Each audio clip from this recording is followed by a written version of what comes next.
ආයුබෝවන් ආදරෙන් පිළිගන්නවා චමීස් කිචන් එකට. අද මොනවද මම හදන්නේ? අද හදන්නේ දෙල් තෙම්පරාදුවක්. එහෙනම් බලමුද දෙල් කිරට හදලා රසමලස් තෙම්පරාදුවක් හදන්නේ කොහොමද කියලා. ඔයාලා හදන විදිහට වඩා වෙනස් වෙන්නත් පුළුවන්. නැත්නම් මේ ඔයාලා හදන ක්‍රමයෙන් වෙන්නත් පුළුවන්. එහෙනම් හදමු. මේ තියෙන්නේ කපලා පිරිසිදු කරලා හොදගත්තු දෙල්. එතකොට කහ තේ හැඳි කාලයි මේ දාන්නේ 3-5 තේ හැඳි කාලයි, අබ කුඩු තේ හැඳි භාගයයි, කුරුඳු කැලි 2ක්, මිරිස් කුඩු තේ හැඳි භාගයයි, ලුණු රස අනුව මේ පහේ වර්ග ඔයාලට කැමති විදිහට අඩු වැඩි කරගන්න පුළුවන්. දැන් මේ ටික හොඳට කලවම් කරගමු.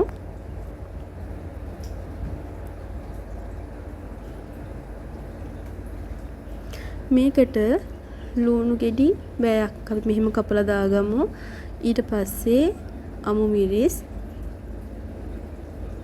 ලුණු ගෙඩි භාගයක් ඔයාලා කපලා තියාගන්න. ඒකෙන් චුට්ටක් තමයි මේකට දාගන්නේ. ඊටු ටික තෙම්පරාදුවට ඔයාලා තියාගන්න. මේ කරපිංචා රම්පේ. ඊට පස්සේ මේ දාන්නේ දිය කිරි. ඔයාලට වතුරෙන් තැම්බෙන තියන්නත් පුළුවන්. හැබැයි දිය කිරින් තැම්බෙන තිබ්බහම මේක හරිම රසයි. දැන් මේක හොඳට කලවම් කරලා ලිපේ තියන තමයි තියෙන්නේ දෙල් ටික තැම්බෙනකන්. ඒ වගේම කියන්න අමතකුණා ඔයාලා කබලි බෙදගත්තු උළුහල් ඇට දෙක තුනකුත් මේකට මේ වෙලාවේදී දාගන්න. එහෙනම් දැන් අපි බලමු දෙල් ටික තැඹුණාට පස්සේ කොහොමද කියලා. එතකන් ඔයාලා මිටිකිරි තමයි ලෑස්ති කරගන්න ඕනේ. මිටිකිරි ටිකක් දැන් ලෑස්ති කරලා ළඟින් තියලා තියාගන්න. ඔන්න දැන් මේ මිටිකිරි දැම්මට පස්සේ දෙල් ටික භාගයට තැම්බෙනකොට දෙල් වලට කිරි තියෙනකොට දිය කිරි දානකොට භාගයට තැම්බෙන්න වගේ තියාගන්න. මොකද අපි මිටිකිරිනුත් මේක ටිකක් තඹ ගන්න නිසා නැත්තම් දෙල් ටික තැම්බිලා වැඩි වේවි. එතකොට මේ විදිහට කෑලි වගේ ගන්න බෑ. දැන් අපි දාගත්තු මිටිකිරි ටික කිරි ටික පැහැෙනකන් මේ විදිහට ගින්දර තියලා මේක හදාගමු. දැන් මේ තියෙන්නේ මං හොඳට කිරි දාලා කිරි ටික පැහැෙනකන් තියාගත්තු දෙල් කරි එක. ඊට පස්සේ අපි මේකට තෙම්පරාදුවක් දාගන්න තමයි යන්නේ. පොල් තෙල් ටිකක් මේ විදිහට දාගෙන ඒක රත් වෙනකොට අපි එකට දාගන්නවා අර මම මුලින් කිව්වේ ලුණු බෑයක් කපා ගන්න කියලා. ඒකේ ඉතුරු කරගත්තු ලුණු ටික මෙහෙම දාගන්නවා. සුදු ලුණු ගෙඩි දෙකක් විතර කපලා දාගන්නවා. ඒ වගේම වියලි මිරිස් කරල් දෙකක් මේ විදිහට කඩලා තෙල් එකටම දාගත්තා. මෙතන අබෑට තේ හැඳි භාගයක් දාගත්තා.